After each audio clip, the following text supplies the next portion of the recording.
വിവരങ്ങൾ നൽകാനായി മൂസിന അസ്വാണ് ചേരുന്നത്. മൂസിന, ഇപ്പോൾ ടൗൺ ഹാളിലാണ് പൊതുദർശനം പുരോഗമിച്ചു വരുന്നത്. പ്രമുഖർ ആരൊക്കെ എത്തി ആദരാഞ്ജലികൾ അർപ്പിച്ചിട്ടുണ്ട്? എത്ര മണിവരെയാണ് അവിടെ പൊതുദർശനം ഉണ്ടാവുക?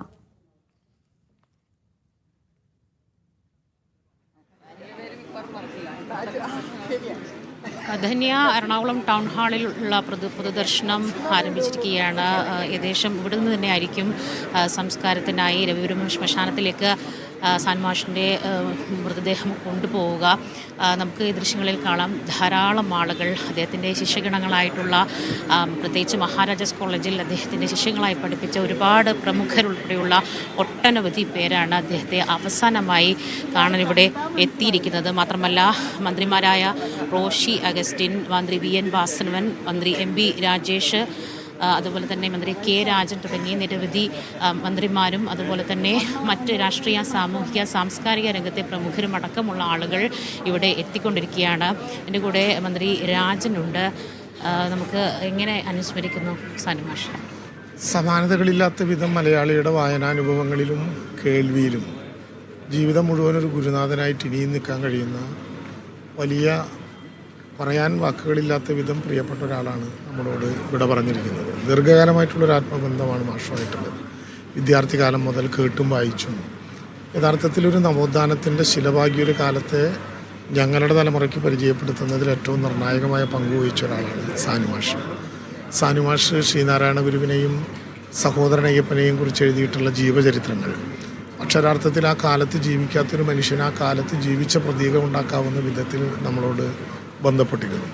മാഷുമായി ബന്ധപ്പെട്ട ഒരു ആത്മാനുഭവം കൂടി സത്യത്തിൽ ഈ ഘട്ടത്തിൽ പറയാനുണ്ട്. ഒരു 20 ദിവസക്കാലം മുമ്പ്, കൃത്യമായി പറഞ്ഞാൽ കഴിഞ്ഞ 14-ാം തീയതി, മാഷ് നമുക്കെല്ലാവർക്കും അറിയാവുന്നതുപോലെ നിരവധി ജീവകാരുണ്യ സാമൂഹ്യ പ്രവർത്തന സംഘടനകളുടെ നേതൃത്വം ഏറ്റെടുത്ത കൂട്ടത്തിൽ 1968 മുതൽ അദ്ദേഹം കൊണ്ടുപോകുന്നതാണ് SNV ട്രസ്റ്റ്.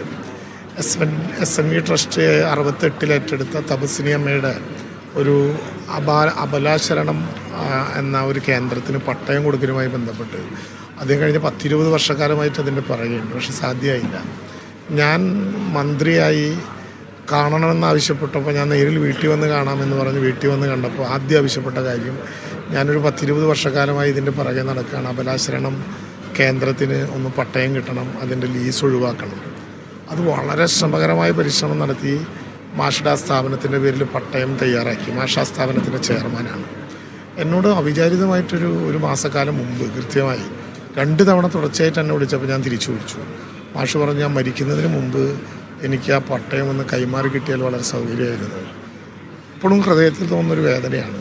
കഴിഞ്ഞ 14-ാം തീയതി മാഷ് വേണമെങ്കിൽ അവസാനമായി പങ്കെടുത്തൊരു പൊതുപരിപാടി, ആ സ്ഥാപനത്തിൽ വെച്ച് തന്നെ മാഷ് ദീർഘകാലമായി ആവശ്യപ്പെട്ട ആ ഭൂമിയുടെ പട്ടയം ഒരു ഉപാധിയുമില്ലാതെ നിലനിൽക്കുന്ന ലീസിൻ്റെ കുടിശ്ശികയെല്ലാം തള്ളിക്കളഞ്ഞുകൊണ്ട് മാഷ്ക്ക് കൈമാറാനായി.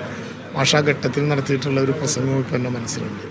അപ്പോൾ മാഷിതൊന്നും നേരത്തെ കണ്ടുകൊണ്ടാകില്ല. എന്നാലും പ്രായത്തിൻ്റെ ആധിക്യം വന്നപ്പോൾ ഞാൻ മരിക്കുന്നതിന് മുമ്പ് ഈ പട്ടയം എനിക്ക് കിട്ടണം എന്നൊരു വാശിയോടെ മാഷ് പറഞ്ഞപ്പോൾ ഒരു ശിഷ്യന്റെ ബഹുമാനത്തോടെ അത് കൈമാറാൻ കഴിയും. മന്ത്രിമാർ ഉൾപ്പെടെയുള്ളവർ അവിടെ ടൗൺ ഹാളിലുണ്ട്.